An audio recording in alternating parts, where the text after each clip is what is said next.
González. Muchas gracias por aceptar estar en esta emisión, nueva emisión. Gracias a usted por la invitación. De Poder y Verdad. Y a ustedes que están en sus casas, que nos abren la puerta y nos dejan entrar.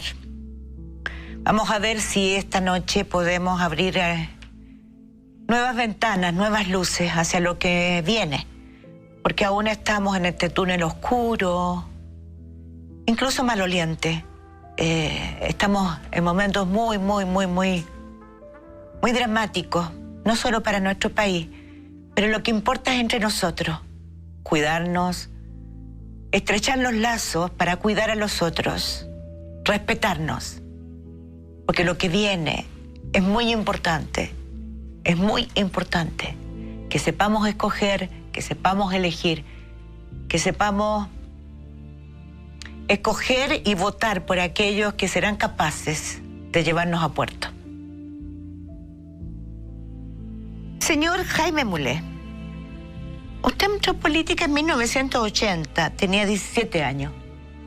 Así es. Y eligió a la Democracia Cristiana, donde militó 28 años, si no me equivoco. Y ahora es candidato presidencial del partido que preside de 2017, un partido chiquito que se llama Federación Regionalista Verde Social. Usted dijo cuando lo proclamaron, nosotros queremos desarrollar un país distinto.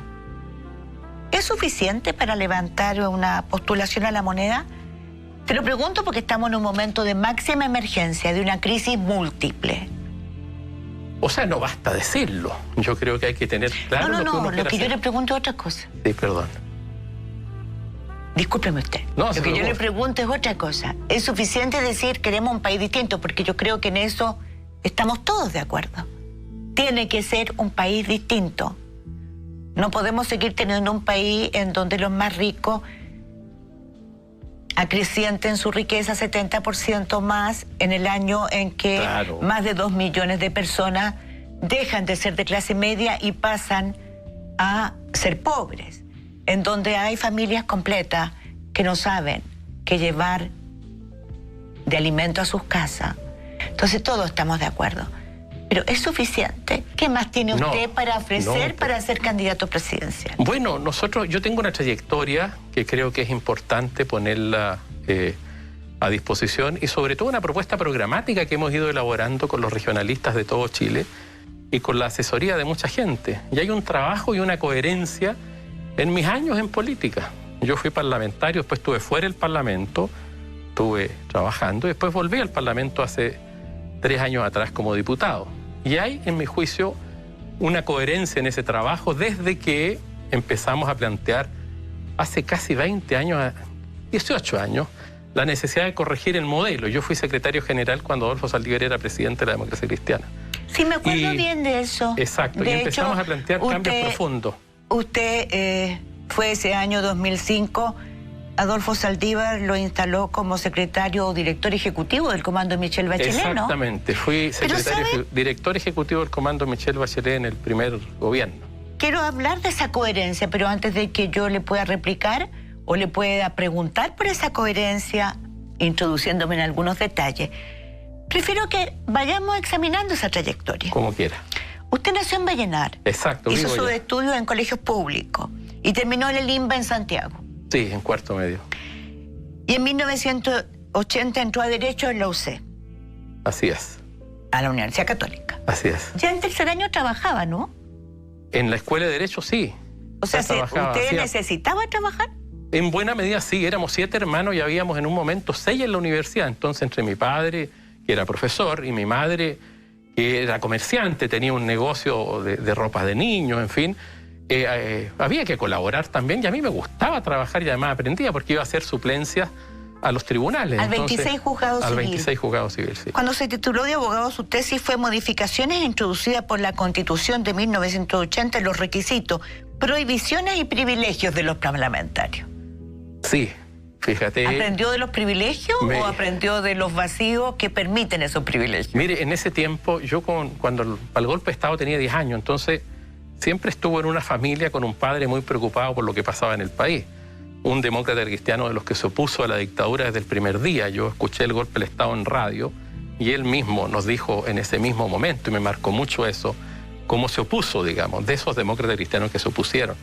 muy bien formado, digamos, además. Entonces, siempre tuve esa preocupación, digamos, por los aspectos públicos, digamos, y tuve ese interés. Vamos derecho a 2005, porque esa es una carrera en que usted ejerce como abogado, es dirigente del partido regional, es dirigente nacional, pero el 2005 está ahí, secretario nacional, y Adolfo Saldívar, que ha sido su mentor político, fue su mentor político, ¿no? Lo instala ahí en el comando. Mire, yo reconozco dos mentores políticos. Sin duda, Adolfo me permitió trabajar con él como secretario general y conocer la política real. Y el otro fue mi padre, que me formó a mi juicio y tuve la suerte de tenerlo en los valores y principios democráticos. Quedémonos con Adolfo Saldívar por ahora, para la coherencia política. Una división interna que dejó muchas heridas en el Partido Demócrata Cristiano la protagonizó precisamente Adolfo Saldívar, con sus colorines, una tendencia proclive a la centro-derecha. Se agudiza esa división interna en 2006, cuando disputa la presidencia y gana Soledad Alvear, que se la ganó usted, porque usted era el representante de los colorines, ¿no? En la elección por la presidencia de la democracia me ganó Soledad Alvear, efectivamente. Le ganó a usted con 68% de los votos. Ella ya era senadora. Sí, recién elegida. Alvear asumió el 30 de abril de 2006 la presidencia y el 26 de noviembre de 2007 le suspendieron la militancia al líder colorín Adolfo Saldívar. ¿Se acuerda por qué? Sí, por oponerse, fundamentalmente fue un proceso nuestro donde nos oponíamos al financiamiento que estaba decretando el gobierno respecto al Transantiago. ¿Fue realmente las razones o fue una excusa? Fue lo que de una división interna que venía, insisto, con muchas heridas. Yo no diría una excusa. Esto es un proceso de descomposición de la relación que viene de mucho antes y de miradas distintas. Y yo no admito que los colorines sea una posición de centro-derecha. Nosotros planteamos, de hecho, el 2002, a lo mejor a Saldívar termina él después como embajador de Piñera, pero yo no. Yo terminé expulsado después del PRI cuando nos juntamos con Saldívar. Hasta hace poco también estaba apoyando a Piñera. No, yo nunca he apoyado a Piñera, usted está equivocada, jamás. Ah, ya. De hecho, pero eso hay cierta caricatura. No, claro. Yo no quiero caricatura, señor. Usted no. Estamos en un momento demasiado grave para hacer caricatura, así que vamos con la verdad. Yo el año 2009 apoyé a Frey en la segunda vuelta. Por eso no, y a eso lo expulsan, pero entre medio. Entonces yo nunca he sido centro-derecha ni he tenido tribulaciones con la derecha. Pero Adolfo Saldívar sí. Bueno, sí, él terminó de embajador. Y usted se fue con él y renunció a la DC. El 2007, antes de que él asumiera y el camino cuando él va y apoya a Piñera, yo me salgo, me Pero expulsan. vamos ahí, usted renuncia con él, o sea, se va con varios diputados, 5 con diputados. Varios diputados, 5 diputados. La más importante es Alejandra Sepúlveda, ¿no? Y Pedro Araya. Pedro Araya, la Alejandra y varios. Y Alejandra ha sido una mujer muy brillante. Muy brillante, excelente parlamentaria. Sí. Usted se va con ellos, ¿no es así? Quiero hacer una pregunta personal. Sí. ¿Usted sabía que Adolfo Saldívar tenía una tendencia pro derecha y usted no? ¿Cómo lo marca tanto su mentor político? Porque hacía muy poco usted había sido artífice de instalar a Michelle Bachelet en el poder. Yo nunca vi a Adolfo con esa tendencia que mucha gente veía hacia la derecha. Porque si usted se fija, nosotros tuvimos en la directiva con Saldívar del 2002 a principios del 2006, cuando asume Soledad Alvear. Y nosotros desplegamos una fuerte arremetida de rectificar, corregir el modelo, rectificar el partido, y planteamos temas tan relevantes Nómbreme como... una acción de corregir el modelo de verdad. De verdad, por ejemplo, nuestra oposición férrea al Transantiago desde cuando se gesta. No, hablo de corregir el modelo de verdad. Bueno, eso es corregir el modelo de verdad. Porque el Transantiago tiene un problema de nacimiento, ¿no? Bueno, nosotros nos opusimos... Su pecado de nacimiento es no contar con financiamiento público. Nosotros nos opusimos en el origen del Transantiago, la discusión en el gobierno de Lagos.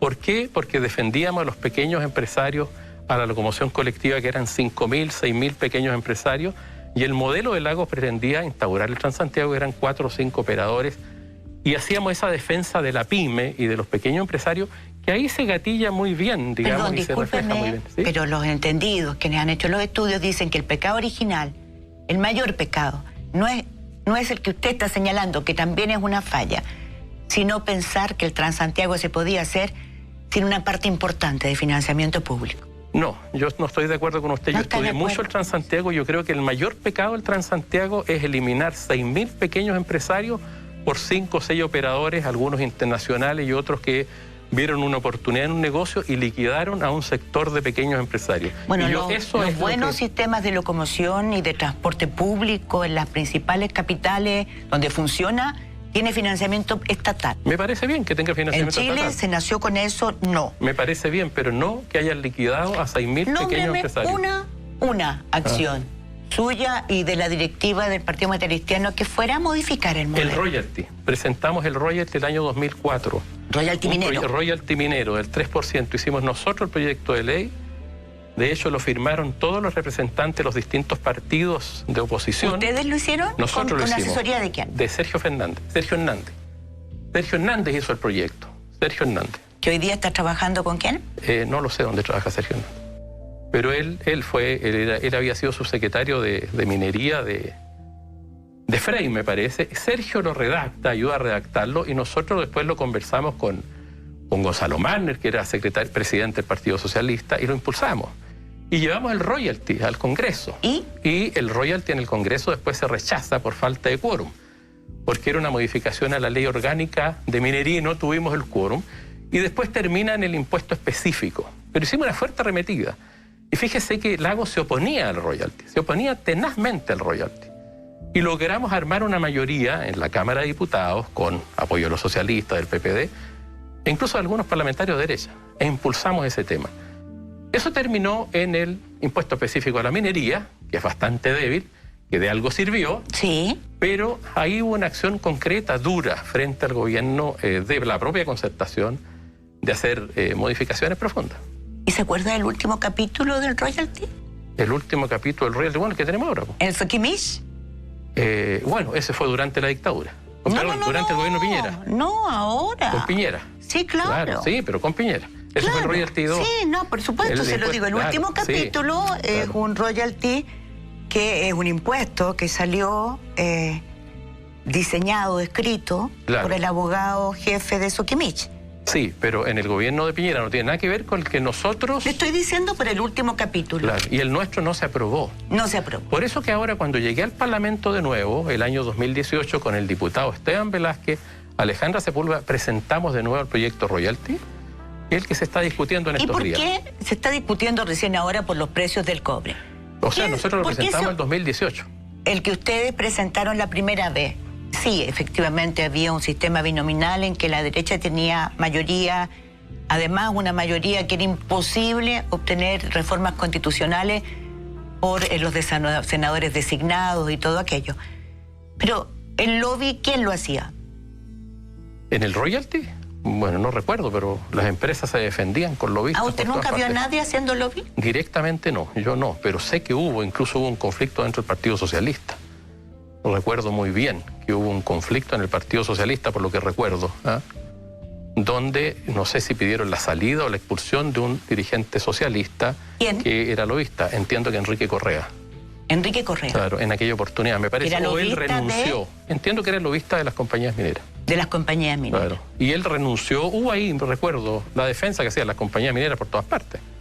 Y yo le digo, el gobierno, el presidente Lagos no quería el royalty, nosotros lo conversamos con él en algunas oportunidades. No, sí, eso es conocido, pero finalmente... Pero nosotros sí, y con claridad. Por eso acá, esto de que de la centro-derecha, bueno, Saldívar termina vinculado al gobierno de Piñera como independiente. ¿No le produce ninguna contradicción? ¿Irme con él? Sí, porque después, ¿qué es lo que pasa con ustedes? Bueno, fíjese que forman un partido regional. El PRI. Pero primero forman el PRI, que es un partido electoral, porque lo necesitaban para poder postular a las elecciones. A las elecciones de los concejales y todo, y hicimos esa construcción del PRI. ¿Hay sustento ahí? Ahí hay una razón más bien de orden práctico, de ver cómo compite todo. ¿Sabe qué nos pasó? Nos fuimos de manera muy... en el caso nuestro, en el caso mío, yo he analizado casi una decisión muy infantil de alguna manera, porque no nos percatamos de algunas consecuencias, al menos yo hago mi propia introspección en eso. Y hubo mucho candidato concejal en ejercicio que se fueron, porque Adolfo era una figura muy fuerte. ¿Se acuerda quién estaba en ese partido? Martí Sassi. No me acuerdo. Sí, claro, era la diputada que tenía el partido. No. Cuando estaba yo no Sassi. estaba la Martí Sassi. Martí Sassi era, y mire dónde terminó Martí Claro, Sassi. pero yo cuando estuve en el PRI ya no estaba. Por un acto de corrupción en Corpesca. Sí, lo conozco. Entonces usted dice que es infantil. O sea, sin embargo, ninguna. Usted también se presenta a una candidatura. Usted me está diciendo es una alianza práctica. O sea, era la manera de poder llevar a los candidatos a competir. Por supuesto. La gente que quedó sin partido y que se fue detrás nuestro. Eso es lo que empezamos a construir ahí. Y usted pero sin no duda es salió una electo. opción que fracasa. No salió electo. No, yo fui candidato a senador y perdí, efectivamente. Perdió, ¿no es cierto? Así o sea, no es que esté equivocada yo. Usted fue candidato y perdió. Sí, perdí. ¿Y después qué pasa? Y lo más cómodo para mí hubiera sido quedarme dentro de la democracia cristiana. Es que hubiera querido seguir, pero tomé un riesgo. Y la política hay que Pero tomar es un riesgo, disculpe, yo lo entiendo que tenga que tomar riesgo, pero ¿cuál es el sustento de ese riesgo? Bueno, una propuesta política que estábamos trabajando con Adolfo, de alguna manera eso es. Y un ambiente que se da dentro de la democracia cristiana donde nos ofrecían hasta las penas del infierno si seguíamos adentro.